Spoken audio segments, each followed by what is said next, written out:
Hard Show. Now, we spent a bunch of time today talking about the more serious moments of this season. Now we're going to take a break as our buddy Vic Henley takes a look at the lighter side of 2011. Ladies and gentlemen, here's Vic Henley with our closing drive. Hi, everyone. Well, you know, another crazy year of college football has come and almost gone, and as usual, our boys did not disappoint. And as we head into a record-setting 419 bowl games, it's time to look back at some of the insanity our grand game provided us. Now, my personal part of the season, my favorite parts are when the Cinderella story, kid from left field, came out of nowhere, teams and players that were completely off the radar to start the year emerge. Who had Kansas State ranked number 8? Seriously, anybody? Who knew Bill Snyder was still alive? I didn't. And Colin is an actor's first name, not a quarterback, okay? Well, if you're a Clemson Tiger fan, we get to say it together, just like Timmy from South Park. Everybody, 1, 2, 3, Sammy! Sammy!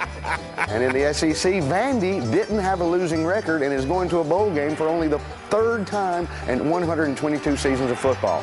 LSU had an Australian punter who went the entire regular season, allowing a return average the length of a piece of Vegemite on toast. That's that much, in case you're wondering. Now, despite the always entertaining surprise team and newcomers, what really boils down to are the games. And week in and week out, we got a gaggle of great ones this past season. Boise State continued to show that for a 2-year commuter school, they can really hang with the big boys. They went into the Georgia Dome and beat Georgia. LSU showed that swamp people are great duck hunters in plucking Oregon off the opening week en route to their perfect season so far. Texas Tech shocks Oklahoma, and Iowa State does the same to Oklahoma State in what has to be the most embarrassing series of events for the Cimarron State since allowing the band Hanson to form. Poor old Wisconsin gets to enjoy that once-in-a-century struck by lightning twice feeling after losing on 2 Hail Marys in the same year.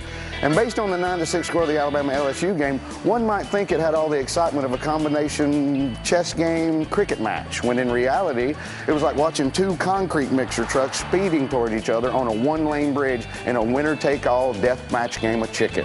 Southern Miss ended up costing the University of Houston $63 million in bowl money. I know, who knew? And in maybe our most important annual showdown, the Navy kicker finds his stroke to beat Army in the 4th quarter after having the yips so bad that Tiger Woods was jealous. Now, the Heisman race shaped up to be a great one, with Baylor University getting its first trophy due to the completely legal performance-enhancing drug RG3.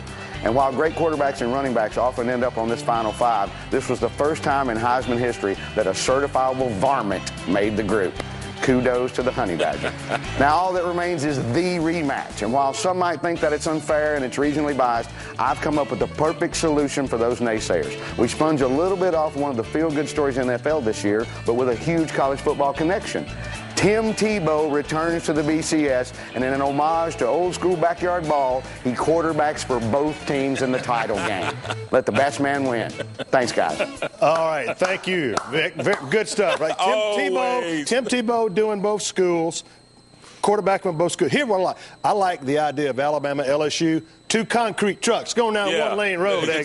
What's that, Vermite? No, varmint. No, the Vegemite. What was it? Vegemite. What is that? It's just like. What do you know about that? He's from the South, and Vic shouldn't know about it either. He's from Alabama. It's good stuff. Yeah, that's good like stuff. you've eaten some.